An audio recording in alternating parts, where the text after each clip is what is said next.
All right, welcome back in. 609-919-9200. 416 is the time in the Princeton Orthopedic Associates studios. And we opened up the show today talking about the passing of Dallas Green at the age of 82 yesterday. And we're going to celebrate his life today as it was a great one. 46 years with the Philadelphia Phillies, 62 years in the game of baseball, and he touched many people's lives. And now joining us on the Zach Gelb Show, someone that was very close to the late, great Dallas Green, and that, of course, is Wheels. Chris Wheeler is kind enough to hop on board with us right now. Chris, I do appreciate it. We do send our condolences to you and our family, and how are you considering the circumstances?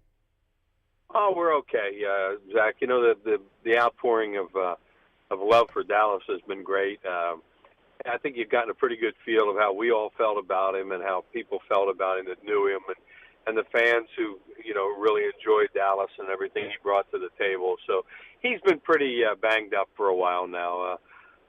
You know, he was always such a big, strong, healthy, robust guy, and he's had a lot of physical problems for a while now. And I guess he couldn't fight it anymore. Well, when I take a look back at Dallas Green, and obviously I've never met the man. I wasn't alive in 1980 when they had that run to the World Series and they defeated the Royals in 6 games. But from everything I'm hearing, whether it's from Larry Boa or Michael Schmidt or even hearing you yesterday, some words that I really describe him as a transparent person, a unique person, someone that was a winner and someone that just represented Philadelphia. Since you knew him so well, just how do you really describe Dallas Green and the life that he did live? It's hard to describe him one way, but one way would be it's his way or the highway, and it was true. When Dallas was in charge, you did it his way or you were gone, or you were really going to get chewed out, because it was a different era, Zach. You know, they had to hammer a little bit more in those days. He had come up. Dallas had been farm director when a lot of those young players that were now major league veterans and stars that were losing playoff series were with the team that he was now managing. So he knew them inside and out. He knew who he could kick in the butt, and he knew who he had a pat in the back. And they also knew what he was like, and they didn't like him. They didn't like the way he came in and handled things, especially after having Danny Ozark for all those years, who was just a nice guy. Danny was so different than Dallas. So when Dallas showed up, it was game on. He loved the game. He loved Philadelphia. He loved the fans. It was a dual love affair, I think, and I think people really loved his personality. Sometimes the man had no filter and no censor, and it would get him in trouble once in a while, like when he had his blow-up with Charlie Manuel that one time. But for the most part, I think it served him well. He was true to himself, and I don't think Dallas ever second-guessed himself. He had a heck of a life. It was a different way. It was a different approach, and we talk about the honesty and then also how he was critical. Michael Schmidt last night was saying, and that's a Hall of Fame player, he even talked about the approach on the first pitch in at-bats. But he was always respected, and his players, Larry Boa was very emotional last night talking about him. How was he able to be so critical yet so respected by the players and everyone that he met? Well, I think what happened was when he came in that year, you know, he basically told them, look, you lost doing it Danny's way. You lost doing it your way. You kept getting beat in the playoffs when you may have been better than the team you were playing. Well, you know what? You're running out of time. You're getting older. You don't have many shots left, and you're going to do it my way this time. And if we lose my way, then I'll say that. And as I said, he had a very, very different way of doing it. I'm not saying that, you know, it was almost an us against them mentality, us against him. They decided, no, we're going to show this SOB that we can play and that we're a good team and that we're winners and that he's wrong about us. Although Dallas did say that they were good and that they should win. But he also got under their skin a little bit. So I think more than anything, he was able to do that, and it worked. It may not have worked, and I don't think it would have worked for long. I still think in 81, when that strike hit, we were the best team in baseball. We're going to probably have a chance to go to another World Series because those guys had learned how to win the year before. Pete was still a guy that could do his thing, and we still had all those all-stars. But the strike ruined everything that year. Wheels with us right now on the Zach Gelb Shows. We're talking to Chris Wheeler as we remember the life of Dallas Green, who passed away yesterday at the age of 82. He spent a very long time, to say the least, in the game of baseball, 62 years to be exact, 46 in Philadelphia. When you would talk to him, and even in his later years, he would always just have that addiction for the game and just want to be around the game. It seemed like the Phillies did mean the world to him, though, right? The Phillies and the game did, Zach. Baseball, the game of baseball, meant a lot to him. He was old school, and he made guys like John Vukovich and Larry Bowen, people that we knew were old school like that. Pete loved him. Pete loved being around him because of the way that he loved the game. So the game was number one to him. The Phillies were 1A. There's no doubt about that. He loved the ball club. As I said, he loved the city and the fans. But more than anything, he loved and respected the game itself. And Dallas was never going to do anything intentionally, for sure, to do anything to hurt the game of baseball because he just loved it too much. Now we always hear the debates of play the game the right way, and you have the traditionalist debates. To Dallas, what did it mean to play the game the right way? Well, it's the way they don't play it nowadays. Dallas was a guy that believed that the manager and the front office was in charge. Now it's the agents and the players that are in charge to an extent, and it wasn't that way. And Dallas was able to hold the hammer in those situations and get things done that you can't get done nowadays. I'm not saying that front office and the manager don't have pull, but they don't have the same because players have free agency now. And if they complain to their agents, then the agents complain to the teams, and if the teams don't do what they want them to do, then they leave. Then they just say, well, we don't want to be here anymore. We'll go somewhere else, and they can't. So that was, to me, there's been a lot of big changes in the game since I started. But the biggest one was the advent of free agency, and the Players Association did a wonderful job for the players through collective bargaining. But it changed the whole dynamic of the game in who ran the game and who was in charge. And now it's become, like all sports, it's become more me, showboat stuff. And you have to adjust to that. You have to adapt to that because you can't be an old fossil in the game. But you still, you asked the question of what he did and what was different about it. To me, it was the fact that they were able to control situations that they can't control the way they did before. Wheels, when you go back to when your relationship started with Dallas, what was that first memory when you first met the man? Oh, boy. I was scared. I was 25 going on 26 when I started there. And, I had heard about him, and I'd heard about Paul Owens, and John Quinn and those people. But there was nothing like being 26 years old, 25 years old, and having those guys start chewing you out. And all you did, I know it's a little different with young people nowadays, but all you did back then was put your head down and hope it would end and you were still going to be employed, because that's the way it was. It was their way. They would let you talk a little bit and give your side of things a little bit, but for the most part, they were going to teach you the way that things had to be done as far as they were concerned. Very, very intimidating guy. His nickname was Whispers because he was so darn loud. You heard him coming before you saw him most of the time. And I always said Dallas didn't blend into a room. When he entered a room, he dominated it because of his size and the volume that he had. So many things about him I remember, and I learned a lot of life lessons from him when I was young, and I learned a lot of ways to be a pro in this game. I know people wanted you to change as you got older, and I know when I was on the air, I was supposed to be more of a wise guy and do those kind of things that became more prevalent. Well, that was never going to be my way of doing things because I learned how to do it the right way, at least the way that I felt was the right way and that they did. You said how you were intimidated by him, and I know he has a big presence being a man that was 6'5", but how'd you earn his trust and eventually become such close friends with him after all these years? I think you had to go back at him. You had to eventually get over the fact that you were a scared kid there and understand that he didn't want you to completely cower the way I did when I first got there. You had to discuss things with him and make your points. Dallas never held a grudge. When he was going to chew you out about something or make a point about something he didn't like that you said or did, he would tell you, and he became more receptive, I think, to debate as you got older, and he respected you. But you had to earn his respect. And I was lucky enough to be one of those people that did. He went away, as you mentioned, to Chicago and to the Mets and to the Yankees. I would do interviews with him for our pregame shows because our producers always felt, well, you know him better than anybody. He'll sit down with you and do the interviews, and he would. And we would stay in touch that way a little bit. And then, of course, when he came back, He was more in an advisor's role then, so I got to see him a lot more and be around him a lot more. And I'll be honest with you, I wasn't scared of him when he came back in an advisor's role because he didn't hold the hammer over you the way he did before. When you guys weren't talking about baseball, what were some things that you would talk about? He was a very interesting guy.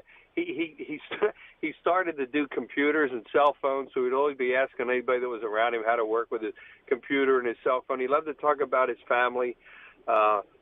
He was very, very close with Sylvia, his wife, and his kids.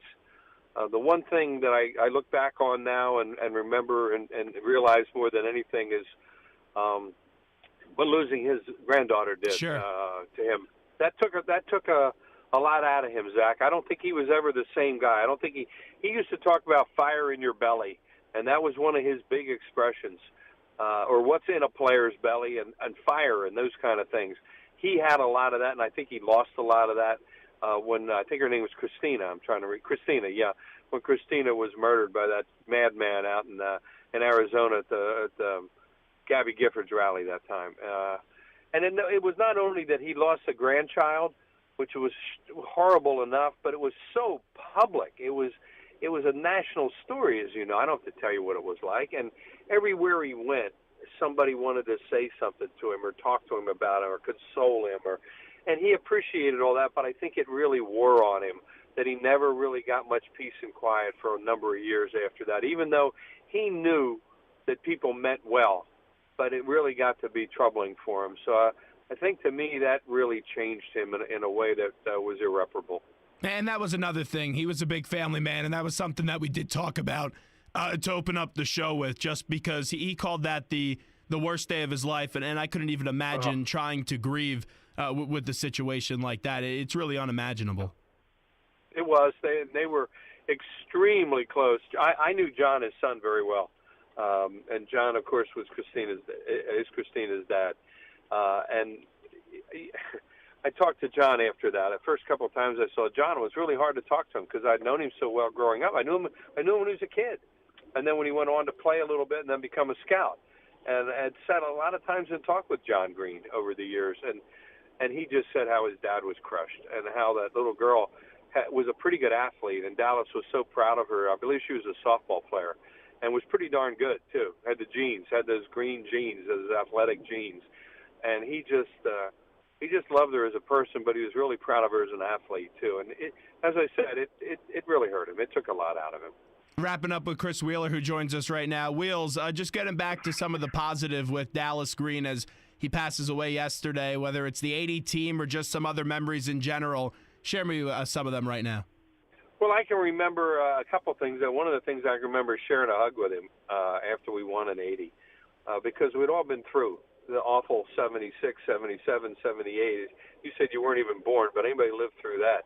I lived through 64 too, which was a lot of laughs. But living through those 3 years when, other than 76 when the Reds were better, I thought we were better than the team that we beat. The Dodgers beat us in 77 and 78. I thought we were better than them. And there were a lot of circumstances to those losses, as you well know. But just hugging him, and I remember saying thank you to him, and he said thank you for all you've done too.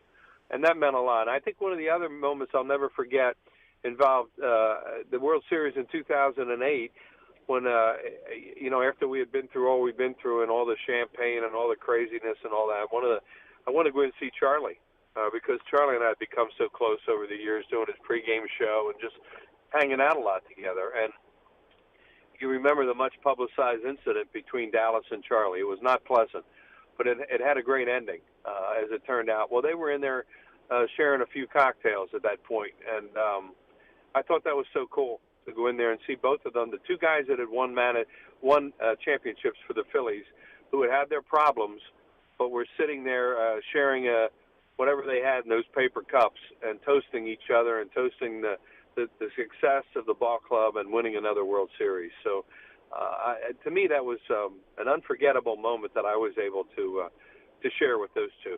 Hey, winning cures all. Was it a little bit odd for you when you see a guy that's so tough, so big, and would always be honest, and then on the other side, you would see just a big, lovable, huggable teddy bear at times, too, because you're talking about hugging the guy. Must have been a little bit odd. You probably thought, oh, maybe I'm getting deceived a little bit by Dallas.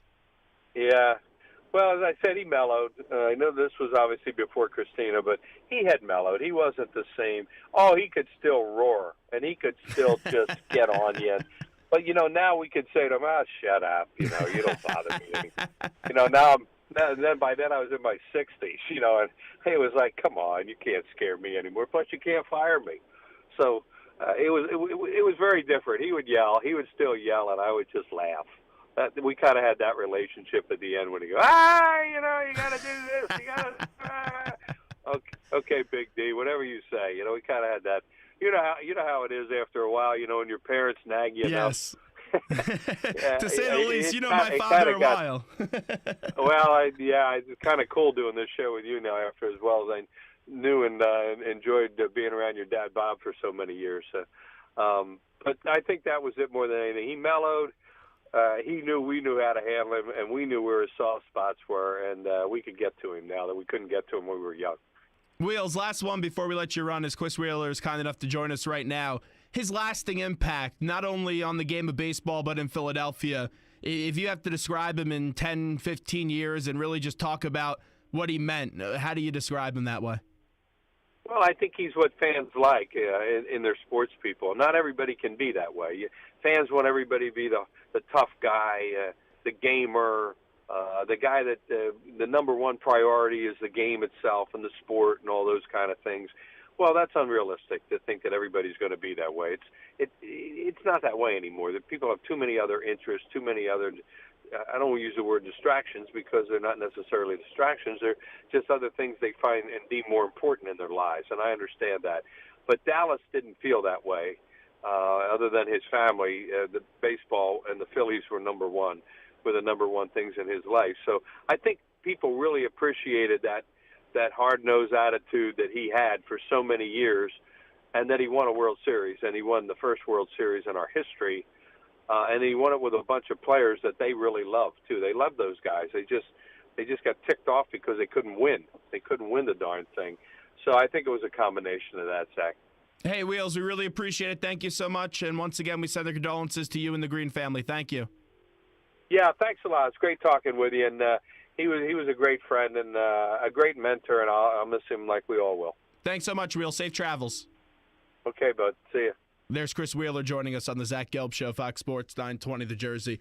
And you hear it with the passion in his voice and how excited he gets when he talks about his late great friend in Dallas Green, who unfortunately passed away at the age of 82. But the stories about his family, and that's something we could talk about wins on a baseball field and how much he meant to Philadelphia in 1980 and all of that. And that's an enormous part of the history of not only the Phillies, but also in Philadelphia, because he was an enormous figure, a larger-than-life figure, someone that pushed all the right buttons to win that championship in 1980, and someone that ruffled some feathers but still had the respect and was a father figure to many people, including Larry Boa, who talked very emotional about him last night and called him a father figure. But you look at his family and you see the way that he was such a family man. That is probably the most impressive trait of them all, because as Wheels was mentioning, and you had that tragic incident that occurred out west, I couldn't even imagine what it was like to go through that. And you think losing a baseball game's tough, or making a player that gets a enormous amount of money do something that he's not comfortable with doing. You lose a family member, and you lose a young family member. And let's remember, Dallas Green passed away yesterday, and it's a somber day. But it's something that we celebrate because he lived 82 years. The passing of his grandchild and the granddaughter back in, I think it was around 2010, 2011, that was tragic. And that's something that you could tell really did take an emotional and a physical toll on Dallas Green. And yesterday, I'm sure that his granddaughter was waiting for him up in heaven when Dallas did pass and they were able to reconnect. But Dallas Green overall, a man, like I said, family man, transparent, a unique style, a winner and someone that even though he's gone, his legacy and the lasting legacy will be remembered in the city of Philadelphia, not only today, not only yesterday, not only next week, and I'm sure the Phillies will do something big for him this season, but his legacy will be remembered in the history of Philadelphia for years and years to come, because when you win a championship, you're linked with those teammates, with those brothers for years and years and years, and no one forgets a championship, because when you win a championship, it's a jovial scene and it brings a smile to many people's faces. And Dallas Green was able to do that, and even after his career. And this is someone that spent 62 years in baseball. This is someone that spent 46 years with the Phillies, and he was always a first-class, do-it-the-right-way type of guy, and we do remember him today on the Zach Gelb Show. If you want to remember him, give us a call, 609-919-9200. Time right now in the Princeton Orthopedic Associates Studios is 4:37. We'll take a quick break, and we'll be right back.